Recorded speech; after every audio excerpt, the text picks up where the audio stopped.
ഈ പുതിയ ഭേദഗതി പ്രകാരം ആർക്കാണ് വഖഫ് ചെയ്യാൻ സാധിക്കുക? മുസ്ലിമായി 5 വർഷം പ്രാക്ടീസ് ചെയ്ത ഒരാൾക്ക് മാത്രമേ വഖഫായി പ്രഖ്യാപിക്കാൻ, അദ്ദേഹത്തിൻ്റെ സ്വത്തുക്കൾ വഖഫായി പ്രഖ്യാപിക്കാനുള്ള അവകാശമുള്ളൂ. ആരാണിത് സർട്ടിഫൈ ചെയ്യുക? ഒരാൾ ഒരു മുസ്ലിം ആണോ അല്ലയോ എന്ന് ഈ ഇന്ത്യ മഹാരാജ്യത്ത് ആര് സർട്ടിഫൈ ചെയ്യും? ഞാൻ മനസ്സിലാക്കിയിരിക്കുന്നതനുസരിച്ച്, സബ്ജക്ട് ടു കറക്ഷൻ, ഒരു മുസ്ലിമായി മാറുന്നത് എങ്ങനെയാണെന്നറിയാമോ? അവർ ഏതെങ്കിലും ആചാരക്രമം അനുഷ്ഠിച്ചുകൊണ്ടല്ല. അവരുടെ വിശ്വാസമാണ് ഒരാളെ മുസ്ലിമാക്കി മാറ്റുന്നത്. നമ്മൾ സാധാരണ കലിമ ചൊല്ലുക എന്ന് പറയും. കലിമ ചൊല്ലുന്നതോടു കൂടിയാണ് ഒരാൾ മുസ്ലിമായി ആത്യന്തികമായി മാറുന്നത്.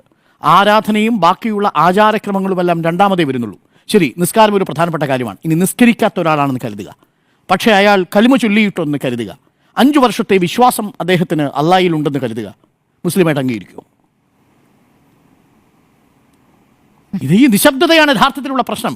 അപ്പോൾ ഒരു വിശ്വാസി മുസ്ലിം വിശ്വാസിയാണോ അല്ലയോ എന്ന് തീരുമാനിക്കാൻ മുസ്ലിം മതപണ്ഡിതർക്ക് അവകാശമില്ലാത്തൊരു രാജ്യമായി നമ്മുടെ രാജ്യം മാറുന്നു എന്നുള്ളതാണ്.